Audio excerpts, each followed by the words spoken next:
السلام علیکم ورحمۃ اللہ وبرکاتہ۔ ناظرین، جیسا کہ آپ کے علم میں ہے کہ روزانہ ایک سپارے کا خلاصہ بیان کیا جاتا ہے، آج 12واں سپارہ بیان کیا جائے گا، اور 12ویں سپارہ آپ کو پتہ ہے سورہ ہود سے شروع ہو رہا ہے۔ اس کی ابتدائی آیات جو ہے وہ 11ویں سپارے کے آخر میں ہیں، اور پھر 12واں سپارہ آگے پورا سورہ ہود تک تقریباً جا رہا ہے، اور آخر کا تقریباً پاؤ جو ہے وہ سورہ یوسف وہاں سے شروع ہو رہی ہے، اور سورہ یوسف بھی آگے تک جا رہی ہے، اگلے سپارے تک۔ تو بہرحال سورہ ہود ظاہر ہے آپ کو پتہ ہے کہ اللہ کے ایک جلیل القدر نبی ہیں حضرت ہود علیہ السلام، ان کے بارے میں ہیں، اور اس کے اندر دوسرے بھی انبیاء کا تذکرہ ہے، جیسے حضرت نوح علیہ السلام ہو گئے، حضرت شعیب علیہ السلام ہو گئے، اور اسی طریقے سے حضرت صالح علیہ السلام ہو گئے، حضرت لوط علیہ السلام ہو گئے۔ ان کے تذکرے اس کے اندر کافی فصیح و بلیغ طریقے سے بیان ہوئے ہیں، اور یہ جو سورہ ہود ہے یہ مکی صورت ہے، اور اس کے اندر 10 رکوع ہیں اور 123 آیات ہیں، اور یہ ایسی صورت ہے کہ ایک مرتبہ حضرت سیدنا ابوبکر صدیق رضی اللہ تعالیٰ نے آپ صلی اللہ علیہ وسلم سے ارشاد فرمایا بطور رنج کہ یا رسول اللہ آپ کے بالوں میں تو سفیدی آ گئی۔ تو آپ صلی اللہ علیہ وسلم نے ارشاد فرمایا کہ صدیق مجھے، یعنی اے ابوبکر، مجھے یہ جو سورہ ہود ہے اور اسی سے متعلق جو مضامین ہیں انہوں نے مجھے بوڑھا کر دیا، یعنی چونکہ اس کے اندر عذاب کا تذکرہ ہے کہ انبیاء نے جب ان کو باتیں سمجھائیں تو لوگ نہیں مانے، تو ان کے اوپر عذاب آ گیا۔ تو اللہ تعالیٰ کی ان آیات سے اور ان صورتوں سے آپ صلی اللہ علیہ وسلم کے اوپر اتنی پریشانی آئی کہ اللہ کے نبی نے فرمایا کہ میں اس لیے میرے بالوں میں سفیدی آ گئی اور میں پریشان ہو گیا، کیونکہ اس کے اندر اللہ تعالیٰ کا سخت غصہ ہے۔ اور اس کی ابتدائی صورت آپ کو پتہ ہے کہ حروف مقطعات سے ہی شروع ہو رہی ہے یہ، اور سورہ ہود جو ہے اس میں اللہ تعالیٰ ساری مخلوق کے رزق کا وعدہ کر رہا ہے، جیسا کہ 12واں سپارہ شروع ہو رہا ہے وَمَا مِن دَابَّةٍ فِي الْأَرْضِ إِلَّا عَلَى اللَّهِ رِزْقُهَا۔ تو اللہ تعالیٰ فرما رہا ہے کہ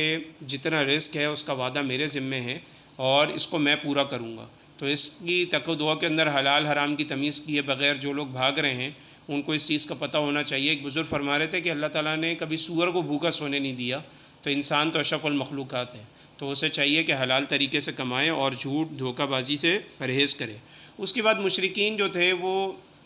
کہتے تھے کہ ہم اس طریقے کا قرآن بنا سکتے ہیں، تو اللہ تعالیٰ نے ان کو کہہ دیا کہ اگر آپ ایسا کر سکتے ہیں تو پھر فَأْتُوا بِعَشْرِ سُوَرٍ مِثْلِهِ، کہ ایسی کو 10 آیات ہی بنا کے لے آؤ تاکہ ہمیں پتہ لگ جائے کہ تم کتنا کر سکتے ہو، اور واقعتاً تم ایسا کر بھی سکتے ہو یا نہیں کر سکتے۔ تو یقیناً ایسا نہیں کر سکتے، جیسا کہ اللہ تعالیٰ نے دوسری جگہ پہ ارشاد فرمایا کہ تم نہیں کر سکتے اور ہرگز ایسا نہیں کر سکتے۔ پھر اس کے بعد اللہ تعالیٰ پر جھوٹ بولنے کا بیان ہے کہ جو لوگ اللہ تعالیٰ پر جھوٹ باندھتے ہیں، تو جو لوگ اللہ تعالیٰ کی طرف غلط بات کو منسوب کرتے ہیں، تو ایسے لوگ سخت نقصان کے اندر ہیں، اور ایسے لوگوں کو اللہ کے سامنے پیش کیا جائے گا،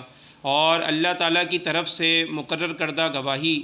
دیں گے کہ ان لوگوں پر جھوٹ بولا گیا، یعنی اللہ تعالیٰ کی طرف سے یہ گواہی ہوگی کہ بھئی ان لوگوں نے جھوٹ بولا ہے۔ اور یہ ظالم لوگ جو ہے وہ اللہ کے نزدیک ملعون ہیں، لعنتی لوگ ہیں جو ایسا کام کرتے ہیں، اور ایسے ظالم لوگ حق کے راستے سے یقیناً ہٹے ہوئے ہیں،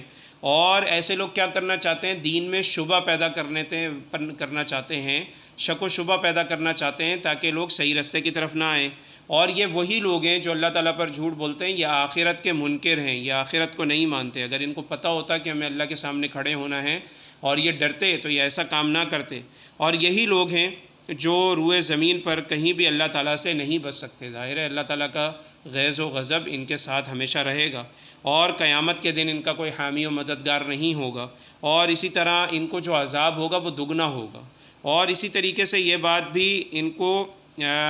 کبھی بھی ان کو حق سجائی نہیں دے گا، یعنی کبھی بھی یہ حق کی راہ پر نہیں آئیں گے، ہمیشہ یہ مس گائیڈ رہیں گے اور برے راستے پر چلیں گے۔ اور ان لوگوں نے بہت ہی زیادہ گھاٹے کا سودا کیا ہے، جو ظالم لوگ ہیں جو اللہ پہ جھوٹ بولتے ہیں، اور اسی طریقے سے یہ لوگ سخت نقصان اٹھانے والے ہیں۔ تو یہ سب قرآنی آیات کی مفہوم سے یہ بات ملتی ہے کہ یہ لوگ اتنے زیادہ نقصانات کے اندر ہیں کیونکہ یہ اللہ تعالیٰ پہ جھوٹ بولتے ہیں۔ بہت سارے لوگوں کو دیکھا گیا کہ وہ اللہ کے نبی علیہ الصلوۃ والسلام پہ بھی جھوٹ بولتے ہیں، مثلاً یہ کہنا کہ جی وہ رمضان آ گیا ہے اور اس کا جمعہ آئے گا اور اس کے اندر آپ یہ نماز پڑھ لینا تو آپ کے اتنے سالوں کی عبادت جو ہے نا وہ آپ کی قبول ہوگی، اور آپ کے اوپر اگر قضا نمازیں ہیں تو وہ سارا معاملہ اس کا حل ہو جائے گا، یا جو رمضان کی مبارکباد یا کسی بھی مہینے کی مبارکباد سب سے پہلے دیتا ہے اس پہ جنت واجب ہو جاتی ہے۔ تو ایسی ساری فضول باتیں جن کو اللہ کے نبی علیہ الصلوۃ والسلام کے اوپر منسوب کیا جاتا ہے، تو آپ صلی اللہ علیہ وسلم نے ارشاد فرمایا کہ جو ایسا کرے گا وہ اپنا ٹھکانہ جہنم میں بنا لے۔ اسی طریقے سے علامہ جلال الدین سیوطی رحمۃ اللہ علیہ فرماتے ہیں کہ جو نبی صلی اللہ علیہ وسلم پہ جھوٹ بولتا ہے تو میں نے علماء کو کسی بھی گناہ کے اوپر کفر کا فتویٰ دیتے ہوئے نہیں دیکھا، لیکن یہ ایسا گناہ ہے جس کو بعض علماء کو میں نے اس پہ کفر کے فتوے دیتے ہوئے دیکھا ہے کہ ایسا شخص کافر ہو جاتا ہے جو آپ صلی اللہ علیہ وسلم پر جان بوجھ کر جھوٹ بول رہا ہے۔ تو ایسے لوگوں کو مرنے سے پہلے توبہ کرنی چاہیے، اور ایسے لوگ جو پوسٹیں بناتے ہیں، غلط اپنی منمانی کرتے ہیں اور اس کو نبی صلی اللہ علیہ وسلم کی طرف منسوب کر دیتے ہیں، تو ان کو اپنا حال پہچان لینا چاہیے۔ پھر اسی طریقے سے اللہ تعالیٰ اس میں قرآن مجید میں اسی صورت کے اندر دو جماعتوں کی بات کر رہا ہے۔ ایک جماعت وہ ہے جو راہ ہدایت پر ہے اور اللہ تعالیٰ کی بات کو مان رہی ہے، اور دوسری جماعت وہ ہے جو برائی کی طرف ہے۔ تو اللہ تعالیٰ فرما رہا ہے کہ اندھے بہرے لوگ اور جو لوگ دیکھ رہے ہیں اور سن رہے ہیں، کیا یہ لوگ برابر ہو سکتے ہیں؟ یقیناً یہ لوگ برابر نہیں ہو سکتے۔ پھر جہاں پر قرآن مجید خصوصیت کے ساتھ دلائل کی بات کر رہا ہے، وہیں پہ اللہ تعالیٰ قصص کا بیان فرما رہا ہے۔ جیسا کہ پہلے عرض کیا کہ انبیاء کے تذکرے ہوئے، تو اس کے اندر انبیاء کے قصے بیان ہوئے، اور یہ سورہ ہود جو ہے وہ بھی ظاہر ہے اللہ کے نبی ہیں، اور ان کے اوپر جو قصہ ہوا، ان کے ساتھ جو معاملہ پیش آیا، وہ نبی صلی اللہ علیہ وسلم نے بتایا کہ بھائی ان کے ساتھ یہ معاملہ پیش آیا، اور آخر کار متقی اور پرہیزگار لوگ جو تھے اللہ پاک نے انہی کو ہدایت دی، اور وہی لوگ کامیاب ہوئے۔ پھر اسی طریقے سے اللہ تعالیٰ اس کے اندر ان لوگوں کی بھی بات بتا رہا ہے کہ جو اہل محشر میں دو قسم کے لوگ ہوں گے، دو قسمیں ہوں گی، ایک سعداء کی ہوگی، ایک شہداء کی، ایک شقی لوگوں کی ہوگی، جس کو فَمِنْهُمْ شَقِيٌّ وَسَعِيدٌ فرمایا۔ تو فرمایا کہ جو سعداء ہوں گے، سعادت مند ہوں گے، وہ جنتی لوگ ہیں، اور جو شقی ہیں وہ بدبخت لوگ ہیں۔ تو ان کی نشانیاں کیا ہے؟ اللہ کا خوف کرنے والے، دنیا کی رغبت کم کرنے والے،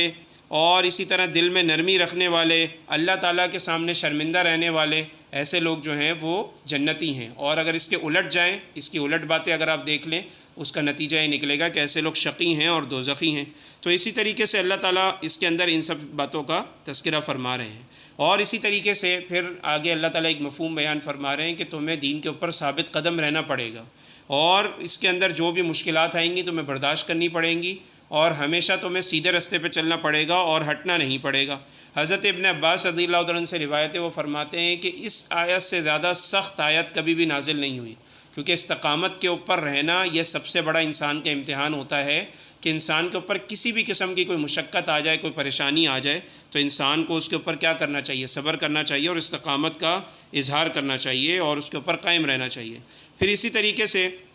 اللہ تعالیٰ فرما رہا ہے کہ جو لوگ نماز قائم کریں گے یا نیکی کے کام کریں گے، تو اللہ تعالیٰ فرما رہا ہے کہ پھر میں ان کی نیکیوں کو بڑھاؤں گا اور ان کی برائیوں کو ختم کر دوں گا۔ اور یہاں پر اللہ تعالیٰ اس صورت کے اختتام فرما رہے ہیں۔ آگے سورہ یوسف شروع ہو رہی ہے۔ آپ کو پتہ ہے کہ سورہ یوسف حضرت اللہ تعالیٰ کے بہت جلیل القدر ایک نبی ہیں، پیغمبر ہیں، جن کا نام حضرت یوسف علیہ السلام تھا۔ تو ان کا قصہ اور اسی طرح حضرت نوح علیہ السلام کا قصہ، یہ دو صورتیں ایسی ہیں کہ جو یہ صورتیں نازل ہوئیں، اس کے اندر ان انبیاء کے علاوہ کسی اور نبی کا تذکرہ نہیں ہے۔ مثلا دوسری صورتیں بھی ہیں جو انبیاء کے نام پہ ہیں، اس میں بہت سارے انبیاء کا تذکرہ ہمیں ملتا ہے، لیکن دو صورتیں ایسی ہیں قرآن مجید میں، ایک سورہ یوسف اور ایک سورہ نوح، جس میں صرف انہی انبیاء کا قصہ ملے گا۔ سورہ یوسف پوری کی پوری حضرت یوسف علیہ السلام کے قصے پہ ہے۔ تو مختصر کیا ہے اس معاملے میں؟ خلاصہ اس کا یہ ہے کہ حضرت یوسف علیہ السلام، حضرت یعقوب علیہ السلام جو اللہ تعالیٰ کے نبی ہیں، ان کے 12 بیٹے ہیں، اور جو چھوٹے ہیں وہ بنیامین ہیں اور حضرت یوسف ہیں۔ تو طبعی طور پہ حضرت یعقوب علیہ السلام کو ان دونوں سے محبت تھی، تو حضرت یوسف علیہ السلام کے بھائی اس معاملے میں حسد اور جلن رکھتے تھے، تو وہ ایک دن ان کو بہانے سے لے گئے اور لے جا کے وہاں پر کنویں میں پھینک دیا، اور باپ کو آگے بہانہ کر دیا، اور حضرت یوسف علیہ السلام کو وہاں سے فلسطین کے اس کنویں سے کسی نے نکالا اور جا کر مصر کے اندر جا کر بھیج دیا۔ تو یہ صورت ہوئی اس لیے کیونکہ بنی اسرائیل نے کہا کہ جی یہ جو یہودی ہیں یہ فلسطین سے مصر کیوں آباد ہوئے تھے؟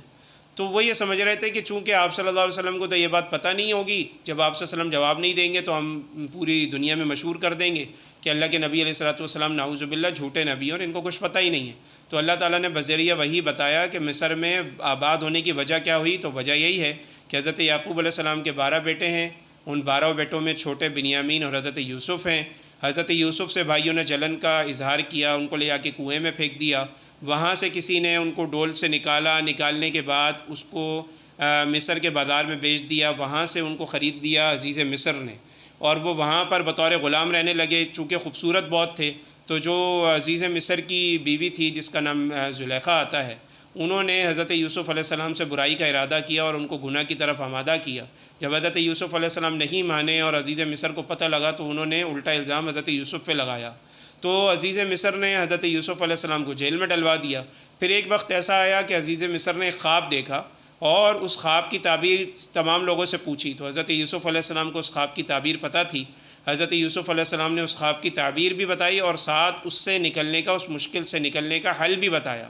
تو وہ اس تعبیر کو سننے کے بعد اور اس کے حل کے بعد بہت زیادہ خوش ہوا اور حضرت یوسف علیہ السلام پہ مہربان ہو گیا۔ حضرت یوسف علیہ السلام کو جیل سے نکالا، اپنے قریبی رکھا، اپنا وزیر بنایا اور سارے خزانے حضرت یوسف علیہ السلام کے حوالے کر دیے۔ پھر حضرت یوسف علیہ السلام نے اپنے بھائیوں کو فلسطین سے بلایا اور یہاں پر آ کے ان کو معاف کر دیا اور ان کو یہاں پر آباد کر دیا۔ تو یہ قصہ اس طریقے سے ہوا جس کی وجہ سے فلسطین سے ان کے بھائی اور یہ بنی اسرائیل آ کر مصر کے اندر آباد ہوئے۔ تو یہودی سمجھ رہے تھے کہ یہ بات حضرت یوسف علیہ السلام کی بات آپ صلی اللہ علیہ وسلم نہیں بتا سکیں گے اور یہ وجہ نہیں بتا سکیں گے کہ یہودی فلسطین سے آ کے مصر میں کیوں آباد ہوئے۔ تو اللہ کے نبی علیہ الصلوۃ والسلام نے بتا دیا، اور اس قصے میں اگرچہ حضرت یوسف علیہ السلام کا قصہ ہے لیکن اس میں اصل بات یہ بتائی جا رہی ہے کہ آپ صلی اللہ علیہ وسلم کو بھی اسی طرح فتح ملی اور اسی طرح فتح ملنی ہے کہ آپ صلی اللہ علیہ وسلم بھی